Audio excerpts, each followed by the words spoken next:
bintu bizira okukolebwa abantu nga bafuna wuzu n'ensobi ezira okukolebwa mu kusaala. Ensonga lwaki twavayo n'ensonga ate Allah wanaaba tusaasira ekigwako tujja kuddayo mu kitabo kyaffe tugende ku mulyango oguddawo kuba nabagamba nti kati ensoma gye tukozesa tusoma kitabo. Sikujjayo n'oleeta guno omusomo oluli n'oleeta guli. Nze mba njagala nnyo abantu baba bampadde akakisa okusomesa okulaba nti kyensomesa kigoberegana. Tumanye nti ensonga eyo ekoze ki? Ensonga eyo ewedde bi'awnihi tabaraka wa ta'ala. Era nga letwasembayo okubeera tusisinkana twayogera ku nsobi abaddu gye batera okubeera nga bakola. Nsobi ki? Singa omuddu aba agenzeko eri mukyala we mu mbeera z'obufumbo, bw'abanga ekikolo ekyo takimaliriza mu mbeera y'okubeera nti afulumya amazzi n'agaana okunaaba, twagamba eyebeera nki? Eyebeera nsobi. Tumayinza okuba mbadde muli mu mbeera eyo nabaawo ekituuseewo ensonga neetakola ki? Neetagguka. Naye tugamba kasa mbeera nga mumaze okubeera nga muyingidde mu nsonga eyo, tugamba kyekimu ensonga ogiggusiza oba togiggusiza olina okubeera nga okola ki? Olina okubeera nga onaaba omubiri. Ensonga eyo twagikoonako bi'awnihi tabaraka wa ta'ala. Then era ensobi endala al-ightisal min al-madhiyi wal-wadiyi, okunaaba singa omuntu aba avuddemu amazzi ge bayita al-madhiyu, mazzi agaba mu mwami oba mu musajja olw'okufuna embeera y'obwagazi eri omukyala. Then ate al-wadiyu, mazzi agava era mu mwami ng'amaliriza okumala ekyetaago ekiki? Ekitono. Kitegeerekese waliyo oluzzi olutera okujja olunaanuukirira, muyinza okuba mwali mulwegenderezaako, kye bayita al-wadiyu. Olwalwamu abakola ensobi nga bw'alaba amazzi ago ayayana kudduka agenda kukola ki? Kunaaba. Kituufu kiri nti amazzi ago gombiri tegatunaabisa, wabula tunaaza bunaaza kifo kiri oba ne tusitanja, then ne tufuna ki? Ne tufuna wuzu. Kategeerekesaako. So si muntu kwekaluubiriza amale kugenda akagenda kunaaba nti ate kiki? Olw'okuba alina omuddu gw'alabye shayitaani nemuyiikirizaawo n'amaliriza nga waliwo amazzi agamuvuddemu olw'obwagazi. Gano gaawukanako n'egaali ge bayita batya? Almaniyu. Maniyu ago ge gazaala. Ffenna ago go automatically olina kukola ki? Olina kunaaba. Amma gano muntu olabye omuntu n'ofunamu embeera ne gakuvaamu oba n'ogenda okumala ekyetaago ekitono, bw'okimaliriza bwe nabaawo oluzzi olusembayo olunaanuukirira, terukakasaako muntu kukola ki? Terukakasaako muntu kunaaba. Naam. Era wali hadithi ya Ali radiyallahu anhu. Ali yagamba nti kuntu rajula madhaan, nali musajja nga nvaamu nnyo amazzi ago, yaani kathiru khuruji almadhi. Naye yakwatibwa ensonyi Ali okubeera nga abuuza omubaka Muhammadin sallallahu alayhi wasallam. Kyeyakola agamba nti fa amartu al-Miqdad bun al-Aswad, nempitira mu Miqdadi mutabani wa Aswad agenda ambuliza omubaka Muhammadin sallallahu alayhi wasallam. Nabbi n'amugamba, sahaba yabuuza nabbi, nabbi n'amugamba nti yaghsiru dhakarahu, anaaba obwereere bwe, wayatawaddau, afune ki? Afune wuzu. Hadithi eri mu sahihaini, sahihi Bukhari wa Muslim. Sahaba yayitibwa Ali mumanyi, khalifa w'okumeka? Owokuna. Yali alina embeera eyo nga atawanyizibwa nnyo almadhiyu, agamazzi gamuvangamu. Kanaati ogenda okubuuza nabbi, tegeerekese Ali yali awasamula wa nabbi, siwe kiri? Kati abeera abiyita atya nabbi? Aya mukodomiwe. Kati yagamba nti natya olwamuwala we gwe yali yawasa gwalina, n'agamba mutuufu n'agenda atya mu maaso ga ffe ntwa tumuyita taata, era abeera taata, siwe kiri? Ngende mumubuuze ebifaanana bwe biti. Kyeyakola n'afuna oba yegenda ombuuliza ensonga eno bweti ne bweti. Nabbi n'amugamba nti yaghsiru dhakarahu, bw'avangamu amazzi agaanaaba obwereere bwe, wayatawadda, afune ki? So natamugamba kunaaba mubiri gwonna, kye tusinga okwagalamu. Naam. Waliwo ensobi endala oba okusussa n'okukalubiriza abantu embeera etera okukolebwa, yeriwa asalt wa natir, omuntu okalubiza embeera y'okusiimuula obwerere bwe naddala obw'omusajja naam ng'amaze okukola ekyetaago bamaliza ekyetaago ekyo ekitono n'omusanga akutta obwerere wali mu bbunyiga nnyo omusulo guli ogusigaddeyo gukole ki guveemu tegerekese n'okubeera ng'abusiimuula mu mbeera abamu batuka n'okubeera ng'ayagala ati oba nakusiimuula munda tegerekese eyo enkola efaanana bwetyo teyalinkola bakitibwa mbaka Muhammadin sallallahu alaihi wasallam kasooka kasa nti omusulo guweddeyo naaza ekifo ekyo okola ebikoze eki ebisigadde so si kubeera onoddaawo noweekaluubiriza nowenye nebifaanana bwe bityo kategerekesaako so zimu ku nsobi ezikolebwa abantu by'okubeera nti balowooza nti wayinza okubaawo ekikola ki ekivaayo kasomala okubeera nti weekakasizza bwate wali buki tewali buzibu kyekimu kingana kubakyala ghaslu ba'd an-nas dakhil al-farj oli olw'okuba abadde amala ekyetaago ekyo ekitono nayagala anaabire ddala n'emunda mu bwereere okwekaluubiriza okwo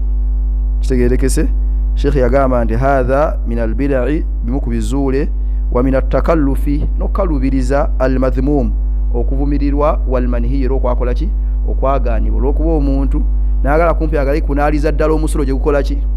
gye guva embeera efaanana bwetyo ey'okwekaluubiriza si ntuufu era ensonga endala ghasilu dakhilu al-aynaini inda al-wudu okunaaba munda mu maaso sanga oli ayagala kwewaliza mbu anaye muki mu amaaso naga amazzi gakole ki egayingireyo kyegerekese bino watu nabbira bwojja bbira oli asobola okukugaa nakola nga ofuna wuzu ngaalowooza byofuna biki bifu amaaso olina ogakanulira ddala oganaabiremu ddala kitegerekese tugamba lam yarid ani nabiyi sallallahu alaihi wasallam annahu faala dhalika fi wudu'ihi tekyagibwa ku mbaka Muhammadin sallallahu alaihi wasallam nti bwe yafunanga wuzu nti yanaabanga amaaso ge munda n'agakanulira ddala bwati n'agakola ki n'aganaabamu buli ffenna kasobera ng'onaabye feesi yo tekirina buki tekirina buzibu amma okuyingira ddala eri munda onaabire ddala mu maaso bwoti ekyo tekiriko obujulizi kuba kuba kiri mbaka Muhammadin sallallahu alaihi wasallam ezo nno zimu ku nsobi tezisobola kuggwayo zimu ku nsobi ezikolebwa mu kwetukuza fi tahara mukola ki dukije ekitabo kigamba nti akhta'u almadha akhta'u almusallin kati tugamba omusaaze kitegeeza kiyingiriramu ddala okuba mu kufuna wuzu tuli ffenna ne kiyingiramu okwaziina n'okukima esswala byonna biyingiramu awo mpaka kusaala swala tulaba bwavudde ku nsonga ezo agenze ku zimu ku nsobi ezikolebwa n'ebizuule fil adhan mukola ki mukwaziina tebisobola kuggwayo naddala naye tuleetako oba oli awo sheekh byasobola okukuŋŋaanyako mu risaaki gwe yakola ki gwe yakola bwe tugenda mu adhan okwaziina kitegeeza okukowola abantu okujja okusaala okwaziina okwo kubeerawo ng'esswala etuuse kakulu nyaako al adhan yakunu fi waqti dukhul alwaqt as-salah so suka nti kanjazina abantu betegeke bajja ngiswala yadde natoloke twazine betegeke bajja okwazina kuina kubeerawo ng'esswala ekoze eki obudde busala bukoze eki butuuse ategerekesaako naam kati kuzimu ku nsobi ezikolebwa at-tawashih wal ash'ar allati tuqalu qabla adhan al-fajr mulimu ebigambo ebitera okwogerwa abamu ku bannaffe naddala ku swala yaki eya fajir mwe muli qawluhum qabla alfajir ala almanair ya rab afwan bijahi almustafa karaman ebigambo ebitegeeza nti ya rab owange gwe allah oba omulezi waffe afwan tusaasire bijahi almustafa ng'oyitira ku kitiibwa kya nabbi wo al-Mustafa ategeeza mbaka Muhammadin sallallahu alaihi wasallam tetukkirizibwa kusaba Allah nga tuyitira mu kitiibwa ky'omuntu yenna yenna tegerekese bali balina byatula okwogera nga bagamba nti mu linnya ly'omwana waani mu linnya lyani ya Yesu tukusaba nga tuyita mu linnya ly'omwana w'omuki omulamu mwali mubuliddeko ebyo kati ffe waffe mu busiraamu tebikola ki tebikkiriza tebiriiyo kusaba tutira mu linnya lya nabbi wa Muhammadin sallallahu alaihi wasallama obeere ng'okola bw'oti ekyo si kiki ekyo si kituufu tegesa bibitibwa kati ne boogera ekigambo ekyo ekifaanana bwe nti ya rabbi bijahil mustafa karama yagamba nti hadhihi bid'a kubeera kuzuula muki kubeera kuzuula mu ddiini si kituufu oyinza okuba tobiwulirangako naye bw'oliba obiwuliddeko ebigambo ebyogerwa ebyo naddala ku adhaani y'okumakya eya fajiri buli ffenna manya nti eyo enkola si ntuufu wakadhalika tasbih kyekimu ne tasbihi eziteekebwawo ku makya tasbihi kitegera subhanallah alhamdulillah nebitambula bwe bityo buli ffenna kati tasbihaati ezo eziteekebwawo awil qiraati oba okusomebwa okuteekebwawo tuli ffenna tugamba si kutuufu naddala nga eswala ya fajiri bamaze okwaziina kimanyinza okuba birimu embeera y'abasuufi balina embeera ezikola ki ezifaanana biyinza okuba ffe si byangu nnyo byakuwulira wano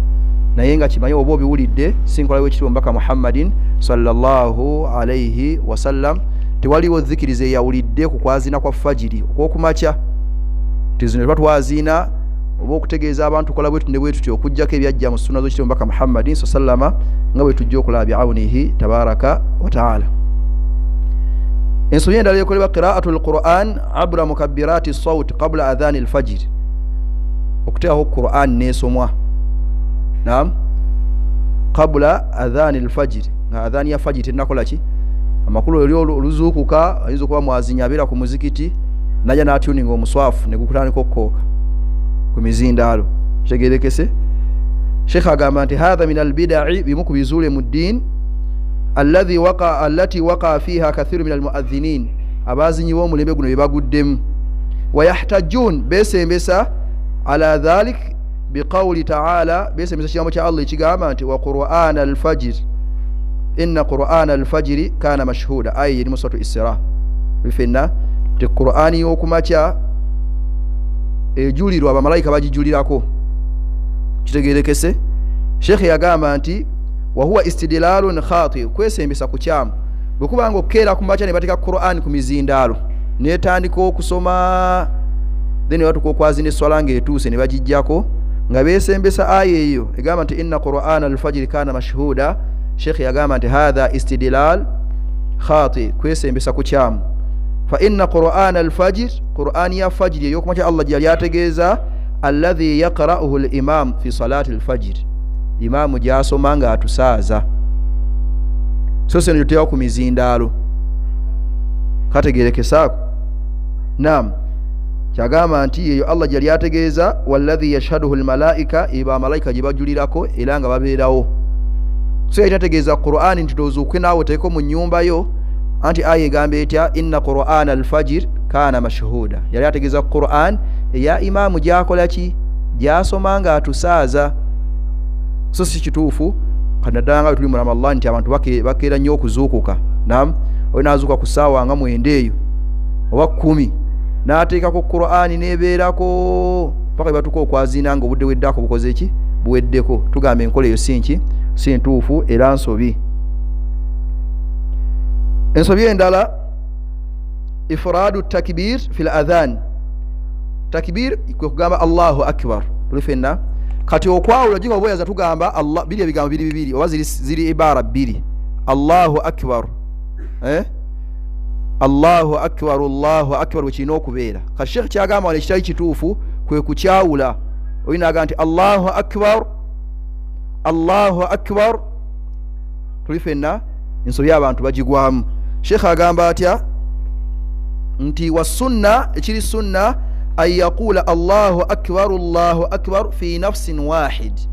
mu kiseera kyekimu noga nti allahu akbar waba notagamba allahu akbar kitegerekese okwawula ebigambo ebyo kira ziri emboozi bbiri kuba mu loga ziba zijjudde wetugamba nti allahu akbar katonda munene kino ekisooka mu luwarabu bakiyitamu butada erinnya erijja ku ntandikwa y'emboozi kino ekiddako kye bayita khabar mawulire agajja okujjuliza amakulu gakiri amakulu bwe ngamba nti allahu nenkomaawo tojja kutegeera tojja kubuuza abadde ki allah naye bwe ngamba nti akbar munene kati olwoba otegedde kati bayitamu butada ne khabar kati kikiriza muntu kujja n'agamba nti allahu akbar n'asirikamu allahu akbar tulifenna ekituufu kirina kubeera kitya kukyogera mulundi gumu allahu akbar nekitambula bwe kityo kategeerekesaako kyagambye nti wala yafsiru bainahuma nabeera nga tayawudde wakati w'ebigambo ebyo ebimeka w'emboozi ezo emmeka ebbiri kategerekesaako nam ensobi endala atalhin watamtit wataghanni fi ladhan okuwangaaza okugenza ewala ennyo n'okuwanvuya mu kwaziina n'okuba ng'omuntu ayimba olina azina n'abanga ayimba mutera obiwulira alusi n'emizikiti egimu eminene nga babikola si kituufu ekyo n'agira eddoboozi n'alitwala bw'ati n'alizza n'alikyusa bw'ati kitegerekese si kituufu shekhe yagamba nti qala sahibu libda nanyini kitabu ekyo ekitwa al ibda yagamba wa min albidai lmakruha nezimu ku bida ezitamwa nga zina okuba ku ddaali okubeera nti ziri haram atalhin fi ladhan atalhin kola allahan okoleramu ensobi tuli fenna kati omuntu walinza okugamba nti allaha akbar eba nsobi allaha akbar ebeera nki nsobi kiku kirina kubeera nti allahu akbar ekigambo allahu kiriko dhamma ku haau kati ebeera lahan ebeera nki ebeera nsobi n'agamba nti nemuyingiramu n'embeera endala talhin esobola okujja mu makulu amalala ataturib ay ataghanni bihi bihaythu yuaddi ila taghyir kalimat aladhan wa kayfiyatiha mulimu ataghanni kubeera nga okuyimba tulifenna alghina kwe kuyimba ate manyengera enyimba gye zitambulamu kati osanga oli omuntu ng'ayaziina ng'ayanga omuntu ayimba oluki oluyimba bali batuka n'okugamba ezo ennyimba z'abasiraamu kitegerekese ekyo nekisobola n'okubeera nti kikyusa n'amakulu kubanga ojja kugenda okumaliriza ng'amakulu gakoze eki gakyuse sheekh kyagamba nti oba tekikomaawo kiyinza n'okuyingiramu naqsu badu hurufiha okukendeeza ezimu ku nnyukuta eziri mu kwaziina au ziyadatu fiiha oba okwongeramu mu mbeera bakozesa etariika ey'okwaziina abanga ayimba oba atontoma okunyumisa okunyumisa natukozesa ekigambo kiyinza okuva okunyumisa okwaziina tuli fenna tugamba nti ekyo tulina okubeera abeegendeezo okubeera nti tetwongeramu ate tetukola ki tetukendeeza nam ensobi endala sheekhe gye yaleeta wano avuddeho ku kwaziina ezo ezimu ku nsobi zaleese abantu bali babuuza sheekhe kiramulwa kityo allahu akbar allah ntanya okula embeera efaanana bwetyo ekyo si kiki nam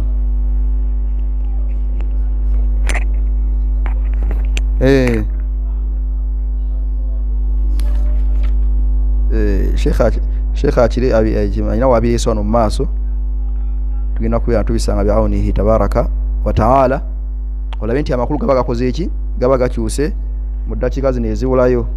tulina eddakiika 12 naga tujja kukozesa eddakiika ameka 3 biawunihi tabaraka wa taala abantu babeere nga bagenda okukola emirimu ayina ensonga gyayingizaamu wano naye ke tugikoneko aleese taruku ghasulu ljumaa simanyi lwaki agireetedde mu kifo kino ate ngeno mumaaso wakyaliyo okwaziina naye ke tugikoneko nam taruku ghasulu ljumaa oba ghusulu ljumaa okuleka okunaaba olunaku lwejjuma kitegerekese omubaka muhammadin sallallahu alaihi wasallam kuzimu ku suna ze yenywezangako ennyo kwalinga kunaaba ku lunaku lwaki lwejjuma tuli fenna era abanyamulekwa n'okugamba nti tukyatteeka okunaaba lwaki olwejjuma kitegerekese naamu ne bagamba si kyatteeka kati sheekhe ye yakireeta wano nga ye agenze nekigamba nti annahu wajibun kiki kyatteeka min aqwali ahli lilmi rahimahumullah kigambo kyabamanya abasinga ongi bagamba nti okunaaba ku lunaku lwejjuma kyaki okunaaba omubiri kyetutegeeza lima akhrajahu al-bukhari isi hadithi ya bukhari min hadithi ibn umar radiyallahu anhuma anna rasulallahi sallallahu qala idha jaa ahadukum al-jum'a falyaghtasil fenna hadithi egamba nti omubaka muhammadin sallallahu yagamba nti idha jaa ahadukum al-jum'a omumu wabagenda okujja eri okusala ejjuma falyaghtasil akole ki anaabe kitegeeza yo amuru kiragiro ate wal amru yaqtadi al-wujub lwolaba ekiragiro aba ategeeza watteeka okujjako nga wazze ekikijja ku bwaki kubwetteeka. Kana bwe kityo Sheikh agamba nti zimu ku nsobi ezikolebwa abantu okuleka okunaaba omubiri ku nnaku lwaki ku nnaku lw'ejjuma. Idhan yo sunna nkulu nnyo twalibadde okubeera nga twekwatako. Then ayingizaawo ensonga ta'khiru al-ghusli min al-hayd, naddala ku bakyala okereesa okunaaba nga bavudde mu nsonga zaabwe z'ekikyala. Osanga oli omukyala n'abeerawo n'asooka n'abivaawo ayinza n'okumala ennaku nga 3 naye nga atukula dda yavaamu dda mu nsonga ezo naye nga takola ki nga tanaaba. Bino tubyogera abamu mulina abakyala ewaka kitegeerekese, so togaana kumuyambako kumujjukiza. Bamba beera n'obunafu bwabwe